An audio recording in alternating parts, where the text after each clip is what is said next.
কখনো কখনো এমন হতে পারে যে আপনি একটা ভয়ঙ্কর অন্ধকার পরিবেশে আছেন। আপনার চারপাশের লোকেরা আল্লাহ কি বলে তা নিয়ে মাথা ঘামায় না। আপনার চারপাশে কোনো আলো নেই, কিন্তু কোথাও আপনার ভিতরে সূর্য এখনো প্রতিফলিত হয়। আপনার মধ্যে কিছু একটা এখনো বলে এটা অন্ধকার, আমাকে আবার আলোর দেখা পেতে হবে, আমাকে আবার আলোর দিকে যেতে হবে। এই লড়াইটাই আপনার এবং আমার মধ্যে ঘটে, যেখানে আমরা এই আলো অনুসরণ করার চেষ্টা করছি যা আল্লাহ আমাদের দিয়েছেন, এবং আমাদের প্রত্যেকের এটি আছে, আমাদের প্রত্যেকে এটি অনুভব করে। যাই হোক, রাতের চিত্র, অন্ধকার, কোনো আলো নেই, তবু চাঁদের আলো এখনো কিছুটা আছে। কি ঘটে যদি কোনো ব্যক্তি সিদ্ধান্ত নেয় যে সে সাহস করে শুরু করবে এবং সে সকল বাধা অতিক্রম করবে? এটা একটা বিস্ফোরক অনুভূতি, এটা কোনো ছোট জিনিস না। তারা এই বিস্ফোরক অনুভূতিগুলো কাটিয়ে উঠবে, এবং যাই হোক না কেন তারা আল্লাহর নূরের দিকে যেতে থাকবে। তারা আল্লাহর নূর অনুসরণ করবে, এবং হতে পারে তারা এমন অনুভব করতে পারে যে আমি যদি আল্লাহর পথে চলি তবে আমি ওই ব্যক্তিকে হারাতে পারি। লোকেরা আমার সাথে খুশি নাও হতে পারে। আমি কিভাবে এই সমস্ত চাহিদা পূরণ করব যদি আমি আল্লাহর পথে চলি? অথবা মনে হয় না যে আল্লাহ রাস্তায় চললে সেটা আমাকে সন্তুষ্টি দিতে পারবে, কিন্তু অন্য উপায়গুলো আমাকে তাৎক্ষণিক সন্তুষ্টি দিচ্ছে। শয়তান এটাই চায়। শয়তান বলে আমার পথ অনুসরণ করো, আমি এখনই তোমার জন্য এই শর্তগুলো পূরণ করব। আল্লাহ বলেন আমার পথে চলো। হয়তো এখনই এটি অনুভব করা যাবে না, তবে আমি বলছি যে এটি তোমার পক্ষে ভালো। আমি তোমাদের চাহিদা পূরণ করব, কারণ আল্লাহ আমাদেরকে এইসব চাহিদা পূরণ না করার জন্য দেননি। তিনি আসলে তা আমাদের জন্য পূরণ করতে চান আশীর্বাদের সাথে, এমন ভাবে নয় যেটি অভিশপ্ত। হতে পারে যে আপনি এখনই ভালো বোধ করছেন, কিন্তু হয়তো সেটা আপনার জীবনে ধ্বংস নিয়ে আসবে। নিজের সাথে এটা করবেন না। আমারও নিজের সাথে এমনটা করা উচিত না। এমন রাস্তা বের করুন যা আপনার জীবনে আরো বেশি আলো নিয়ে আসবে। আর যখন আমরা এটি করব না, তখন কি ঘটবে? তখন শেষ পর্যন্ত মানুষের মনে হয় যে তারা শান্তিতে নেই।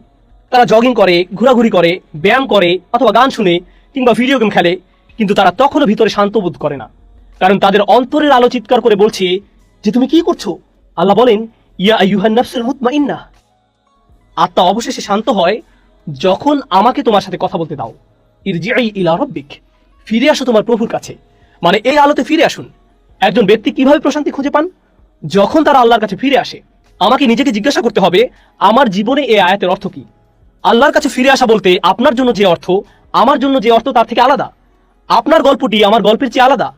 ইন্না সা'য়াকুম লাশাত্তা, আপনার সংগ্রাম এবং আপনার প্রচেষ্টা আছে সব জায়গায়। আপনাদের প্রত্যেকের নিজস্ব গল্প আছে। আল্লাহর কাছে ফিরে আসা, তার সাহচর্যে শান্তি পাওয়া বলতে আপনার কাছে কি বোঝায়? রাদিয়াতাম মারদিয়াহ, এটি আসল সূত্র। খেয়াল করে শুনুন, আপনি কিভাবে জানবেন যে আপনি আল্লাহর কাছে ফিরে আসছেন? এক, আপনি জানেন যে আল্লাহ যা কিছু করেন তা নিয়ে আপনি সন্তুষ্ট। আপনি আর চিন্তিত নন যে আপনি কিছু হারাতে যাচ্ছেন বা আপনার ভেতরে একটা শূন্যতা তৈরি করতে চলছে। আপনি আল্লাহকে পুরোপুরি বিশ্বাস করেছেন যে তিনি আপনার যত্ন নেবেন। যিনি আপনাকে এই অনুভূতি দিয়েছেন, তিনি এই অনুভূতির যত্ন কিভাবে নিতে হয় তাও জানেন। আপনি তার সাথে রাদি এবং মারদিয়া, অর্থাৎ আপনি যা কিছু করছেন তা আপনি নিশ্চিত করছেন যে তিনি আপনার সাথে রাজি খুশি আছেন এবং আপনিও তার সাথে খুশি আছেন। তবে প্রতিটি পদক্ষেপে আপনি নিশ্চিত করছেন যে আপনি নিজেকে বলতে পারছেন আমি এই পদক্ষেপ নিয়েছি, অন্য লোকেরা হয়তো বিরক্ত হয়েছিল, তবে আমি জানি আল্লাহ আমার সাথে সন্তুষ্ট। আপনি যখন এই পদক্ষেপগুলো নিতে পারবেন, তখন দেখবেন আপনার জীবন শান্ত আছে। হয়তো পৃথিবীতে বাইরে অনেক বিশৃঙ্খলা সৃষ্টি হতে পারে, কিন্তু ভেতরে সব ঝঞ্ঝাট বন্ধ হয়ে যাবে। অন্তর হবে পুরোপুরি প্রশান্ত। তখন আল্লাহ বলেন ফাদখুলি ফি ইবাদি, আমার বান্দাদের সঙ্গে প্রবেশ করো। যার বর্ণনা যা লক্ষণীয়, তিনি বলেননি ফাদখুলি জান্নাতি ফাদখুলি ফি ইবাদি, মানে বেহেশতে প্রবেশ করো এবং তারপরে আমার বান্দাদের সাথে যোগদান করো। কারণ যখন আপনি বেহেশতে যাবেন তখন আপনি মানুষের দেখা পাবেন। কিন্তু এই আয়াতে আল্লাহ অন্য কিছু বলছেন। তিনি আরো উল্লেখযোগ্য কিছু বলছেন। আমি চাই যে তুমি তাদের মধ্যে স্থান পাও যারা আমার দাসত্ব করে, যারা নিজেদের আমার প্রতি সঁপে দিয়েছে। এবং আপনি যখন এটি করবেন তখন আসলে জানতে পারবেন যে জান্নাত আসলে কি। এটি কেবল আখিরাতের জান্নাত নয়, এই আয়াতগুলোতে সেটাও আছে, তবে এখানেও আরো একটি জান্নাত আছে। তারপরে যখন সেই জান্নাতের সাক্ষাৎ ঘটে তখন সব কিছু থাকে শান্ত, কোনো উদ্বেগ বাকি থাকে না।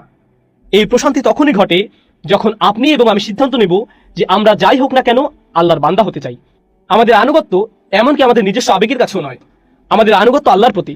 যখন আমরা নিজের ভিতরে এটি করতে পারি, যখন আমরা এই ধরনের হিজরত করতে পারি, তারপর আল্লাহ বলেন ফাদখুলি ফি ইবাদি ওয়াদখুলি জান্নাতি, তাহলে আমার জান্নাতে প্রবেশ করো।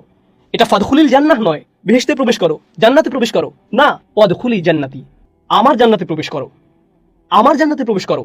যেন আল্লাহ এই লোকদের জন্য যারা আল্লাহর দিকে ফিরে এসেছে এবং যারা আলোর পথ অনুসরণ করেছে, ওহির পথ অনুসরণ করেছে, আর যারা সেই পথে আরো অগ্রসর হওয়ার পদক্ষেপ নিচ্ছে, আল্লাহ তাদের সম্পর্কে বলছেন আমি তোমার জন্য একটি বিশেষ জান্নাত তৈরি করেছি।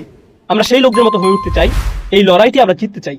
এটি একটি গুরুত্বপূর্ণ জিনিস যা আল্লাহ আমাদের দিয়েছেন।